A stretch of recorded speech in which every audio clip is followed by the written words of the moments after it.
Halo semuanya, selamat datang di video kali ini. Saya Ainin Pratiwi Silviasari. Hari ini kita akan membahas dan menyelami dunia hukum pemerintahan daerah di Indonesia melalui ulasan mendalam buku Hukum Pemerintahan Daerah di Indonesia karya Dr. Sarman dan Profesor Muhammad Taufik Makarau. Dalam buku ini, kita diajak memahami hukum setiap daerah, diberi otonomi untuk mengatur urusannya sendiri, namun tetap berada dalam kerangka hukum yang terstruktur dan ketat. Kita akan membahas setiap bab, mulai dari definisi dasar, pembentukan, hingga mekanisme pelaksanaan pemerintahan. Dalam bab pertama dijelaskan terkait sejarah, ada juga definisi, dan lain sebagainya. Kita akan bahas terlebih dahulu terkait definisi. Definisi pemerintahan daerah. Penting bagi kita memahami definisi dasar dari pemerintahan atau otonomi daerah. Secara sederhana, otonomi daerah adalah wewenang yang diberikan kepada setiap wilayah untuk mengatur dan mengurus urusan pemerintahannya secara sendiri. Konsep ini telah tertanam sejak Undang-Undang 1945 yang menjadi fondasi bagi tatanan pemerintahan di Indonesia. Buku ini mengulas bagaimana Undang-Undang 1945 menetapkan prinsip dasar otonomi yang memberikan ruang kepada setiap daerah sehingga kebutuhan spesifik dari berbagai wilayah, dari Sabang sampai Merauke, dapat terpenuhi.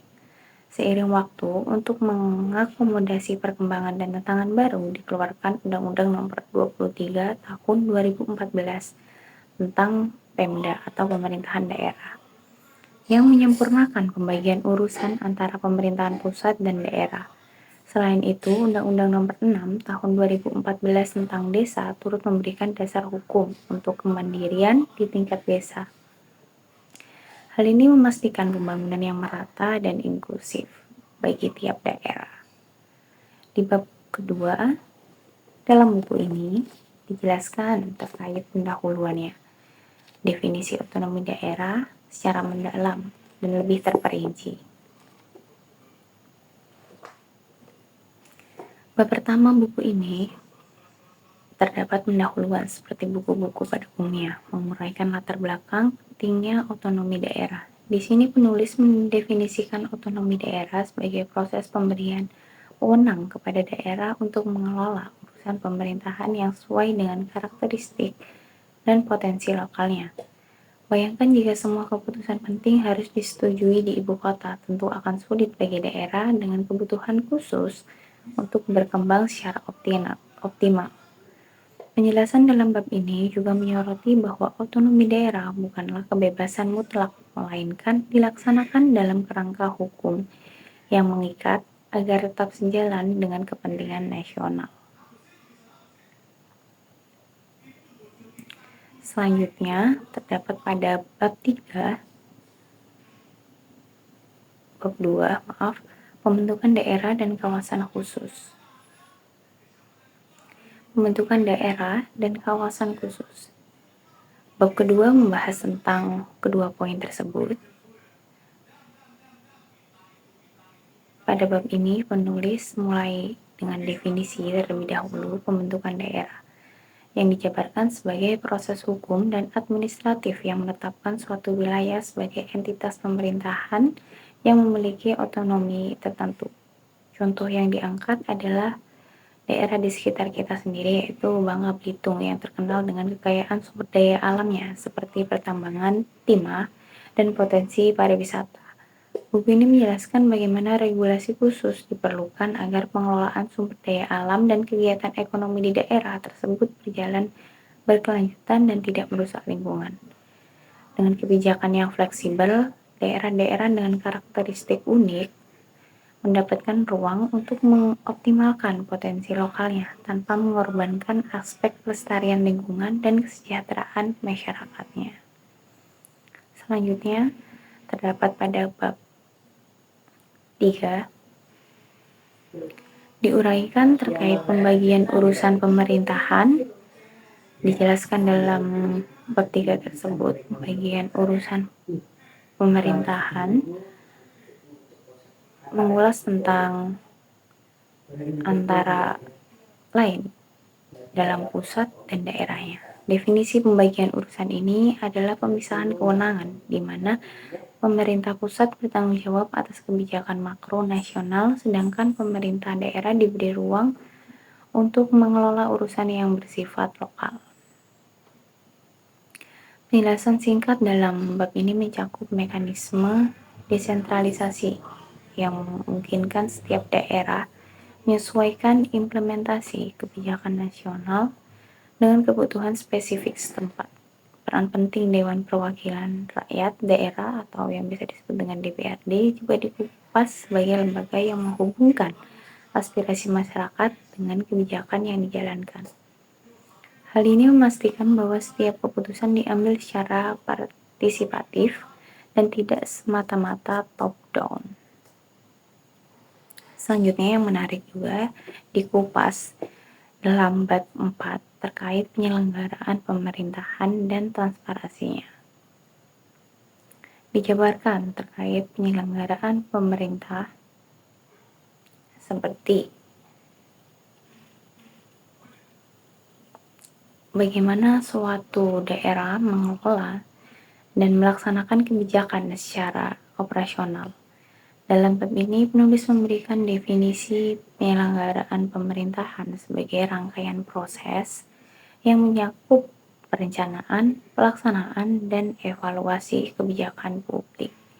Buku ini menekankan asas transparansi dan akuntabilitas yang berarti setiap keputusan harus dapat dipertanggungjawabkan kepada masyarakat. Mekanismenya, pengawasan seperti audit, internal, dan forum partisipasi publik dijadikan alat untuk memastikan bahwa pemerintah daerah berjalan dengan efektif dan efisiensi tentunya. Dengan demikian, transparansi tidak hanya membangun kepercayaan publik, tetapi juga mendorong inovasi baru serta perbaikan berkelanjutan dalam pelayanan publik yang terus berkembang dan terus diasah. Selanjutnya terdapat pada bab 5 sangat menarik terkait pengelolaan keuangan daerah. Di sini dijelaskan secara ringkas terkait bab 4 adalah tentang pengelolaan keuangan daerah. Pilar utamanya dalam pembangunan. Di bab ini penulis mendefinisikan pengelolaan keuangan sebagai proses perencanaan, pelaksanaan, dan evaluasi penggunaan anggaran daerah. Buku ini menjelaskan bahwa setiap rupiah yang diterima, baik dari pajak, retribusi, maupun pendapatan dari sumber daya alam, harus dikelola dengan transparansi dan akuntabilitas. Ini sama seperti bab 4 tadi. Pengawasan oleh lembaga seperti Badan Pemeriksaan Keuangan atau BPK memastikan bahwa tidak terjadi penyalahgunaan dana. Dengan pengelolaan keuangan yang baik, setiap investasi dalam pembangunan seperti infrastruktur dan layanan publik dapat memberikan manfaat tentunya, baik secara langsung dan berkelanjutan bagi masyarakat. Selanjutnya terdapat pada bab ini terkait peran desa dalam pembangunan.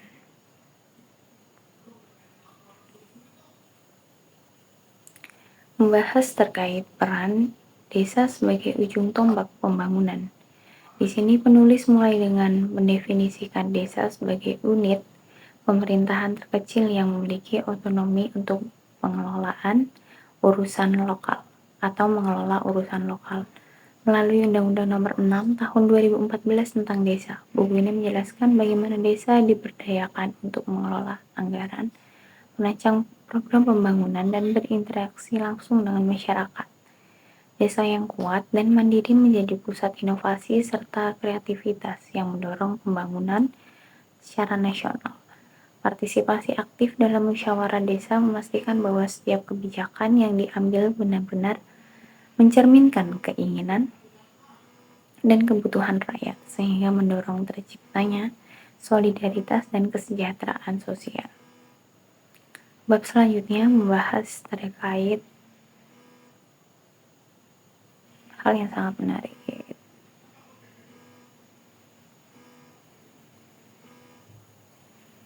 yaitu terkait kesimpulannya. kita telah menelusuri inti dari buku hukum pemerintahan daerah di Indonesia. Disimpulkan dalam bab ini mulai dari definisi secara ringkasnya, dasar otonomi daerah itu seperti apa, pembentukan daerahnya, dan kawasan khusus, pembagian urusan pemerintah, hingga penyelenggaraan pemerintah yang transparan, serta pengelolaan keuangan yang akuntabel, dan peran vital desa dalam pembangunan nasional. Disimpulkan bahwa buku ini tidak hanya memberikan teori, tetapi juga panduan praktis bagi kita untuk memahami bagaimana sistem pemerintahan bekerja, demi menciptakan pemerintahan yang adil dan terus berkelanjutan. Terima kasih semuanya yang telah menyimak video ini. Saya harap kita dapat terus belajar, berdiskusi, dan berpartisipasi aktif dalam proses demokrasi. Semoga ulasan resensi buku ini tidak dapat menginspirasi langkah positif di lingkungan teman-teman sekalian. Terima kasih telah menyimak video ini. Sampai jumpa di kesempatan berikutnya.